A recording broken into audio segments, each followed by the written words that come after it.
नमस्कार, मैं आशीष गुप्ता। आपका बहुत बहुत स्वागत है शिक्षा क्रांति मंच पर। आज है 12 नवंबर 2022 और हिमाचल प्रदेश विधानसभा चुनाव चल रहे हैं और हम अपने जो है मत का प्रयोग कर चुके हैं। हमने मतदान कर दिया है प्रातःकाल में ही और हमारे इस मंच के द्वारा जो है मतदाता जागरूकता अभियान चल रहा है। इस कार्यक्रम में मेरा मार्गदर्शन किया है मेरे मार्गदर्शक सत्यन सर ने। सर बहुत बहुत स्वागत है आपका। बहुत बहुत धन्यवाद आशीष जी। और सर सर्वप्रथम आपको बहुत बहुत बधाई जो आपने अपने इस शक्ति का प्रयोग करते हुए जो है एक जागरूक नागरिक का जो है परिचय दिया है। जी बहुत बहुत धन्यवाद। आप भी बधाई के पात्र हैं और वे सभी युवा बधाई के पात्र हैं जिन्होंने लोकतंत्र के इस महायज्ञ में अपनी आहुतियाँ दी हैं मतदान के रूप में। सभी को बधाई। तो सर सबसे पहले तो मैं आपसे पूछना चाहूँगा कि ये जो मतदान है हमें मतदान क्यों करना चाहिए, इसकी क्या महत्वता है? देखिए आशीष जी, लोकतंत्र की शक्तिकरण के लिए मतदान बहुत ज़रूरी है कि लोकतंत्र का मतलब लोगों का तंत्र, लोगों की व्यवस्था, लोगों का जो सिस्टम होता है, तो वो लोगों का सिस्टम तभी होगा अगर हम उसमें जाएंगे और किसी न किसी तरह से अपनी भागीदारी सुनिश्चित करेंगे। तो लोकतंत्र में अपनी भागीदारी सुनिश्चित करना यानी लोकतंत्र को सशक्तिकरण के लिए अपनी शक्ति देना, ताकत देना, यह चुनाव प्रक्रिया के माध्यम से ही संभव है। इसीलिए बहुत ज़रूरी है। और शक्ति तो आपको मालूम है कि विकास भौतिक हो, बौद्धिक हो या आध्यात्मिक हो, शक्ति तो चाहिए ही है। तो शक्ति के लिए, विकास के लिए शक्ति के लिए चुनाव इसीलिए बहुत ज़रूरी है। जी सर।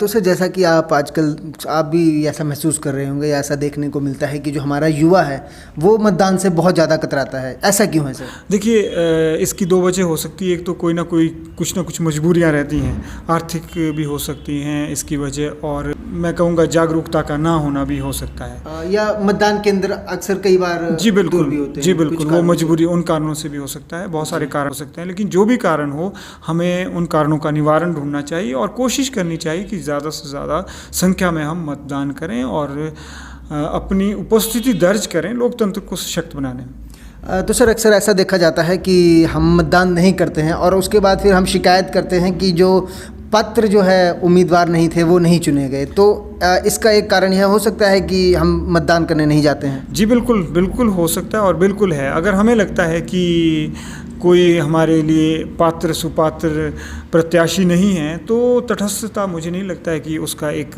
निवारण हो सकता है। उस कारण का हमें चाहिए कि उनमें से जो अच्छा आपको लग रहा है उसकी जांच परख करें, पूछें परखें, जांच पड़ताल करें, तदुपरांत ही हमें अपने मत का प्रयोग करना चाहिए। बिल्कुल ये कारण हो सकता है। और सर एक और बात है, अक्सर हम यह भी सुनते हैं और कहते भी होंगे कि सब चोर हैं इसलिए हम मतदान करने नहीं जाएंगे। देखिए आशीष जी, ये सरलीकरण बहुत ही घातक होता है लोकतंत्र के लिए, क्योंकि हम बहुत सारी बातें जो है हम क्या करते हैं, हम दूसरों को चोर चोर कहते हैं। जब हमारी बारी आती है तो हम चोरी करने में बिल्कुल भी नहीं कतराते हैं। तो ये तो सबसे बड़ी हमारी व्याधि है और इसी को अस्वच्छता कहते हैं, जिसके लिए हम चाहते हैं कि स्वच्छ लोकतंत्र तभी बनेगा जब जागरूक हमारा मतदाता होगा। जागरूक मतदाता स्वच्छ लोकतंत्र का निर्माता, और इसीलिए हम यह मंत्र कहते हैं कि ये बात सही है। सर और एक और अंतिम प्रश्न, स्वच्छता और मतदान का सर आपस में क्या संबंध है? देखिए स्वच्छता मतदान, जैसे मैंने आपसे कहा कि जागरूक मतदाता ही स्वच्छ लोकतंत्र का निर्माता होता है। जागरूक मतदाता से अभिप्राय है जब एक जागरूक मतदाता को पात्रता यानी किसे दान करना है, जब वह पात्रता का ध्यान रखता है, अपने देश काल का ध्यान रखता है और अपने मतदान को सात्विक तरीके से देता है, तो वह जागरूक मतदाता कहलाता है। गीता ज्ञान कहता है देशे काले चो पात्रे चो तद्दानम सात्विकम समृतम, यानी वो दान सात्विक होता है, यानी वही दान कल्याणकारी होता है जो सात्विक होता है। और सात्विक वह दान होता है जो बिल्कुल निस्वार्थ भाव से किया जाए, जिसमें पात्रता का भी ध्यान रखा जाए, मूर्खों को, चोरों को, भ्रष्टों को, अपने जो प्रत्याशी है उनको अपना मतदान ना दिया जाए। तो यही स्वच्छता और मतदान का आपस में मेल है, आपस में संबंध है। तो जब भी हमें मतदान करना है तो हमें पात्रता का ध्यान रखना चाहिए। ज्ञान और दान में अगर हम पात्रता का ध्यान नहीं रखते हैं तो कल्याण नहीं, नुकसान ही नुकसान होता है। उदाहरण के लिए मैं छोटा सा अंत में उदाहरण देना चाहूँगा कि मान लीजिए मैं आपको ज्ञान देता हूँ, मैं आपको परमाणु ऊर्जा तैयार करने का ज्ञान देता हूँ कि कहाँ से पात्र नहीं, जो आप इसके पात्र नहीं, और आप मूर्ख हैं और आपकी बुद्धि कुबुद्धि है, तो आप उस परमाणु ऊर्जा से क्या करेंगे? परमाणु बॉम्ब बनाएंगे। परमाणु ऊर्जा से बिजली नहीं बनाएंगे कल्याण के लिए। आप क्या करेंगे? ज़्यादा से ज़्यादा आप उसका दूसरी ओर नुकसान यानी संहार की ओर मानवता को, समाज को ले जाएंगी। तो छोटा सा उदाहरण है।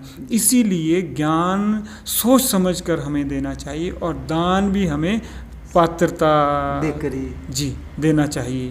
तो ये बात बहुत ही ज़रूरी है जी। तो मैं चाहूँगा सर कि हम इस मंच के माध्यम से जो है युवाओं से आग्रह करें और अनुरोध करें, उन्हें प्रोत्साहित करें, उन्हें प्रेरित करें मतदान के लिए। जी बिल्कुल, यह एक महान कल्याणकारी कार्य और पुण्य का कार्य है। इस पुण्य के कार्य से वंचित ना रहें। जी सर, ऐसा मेरा बहुत बहुत धन्यवाद सर आपका हमारे साथ जुड़ने के लिए। धन्यवाद आशीष जी, आपका भी। और एक बार फिर से मैं यही कहूँगा कि हम सबका मतदान स्वच्छ लोकतंत्र की पहचान।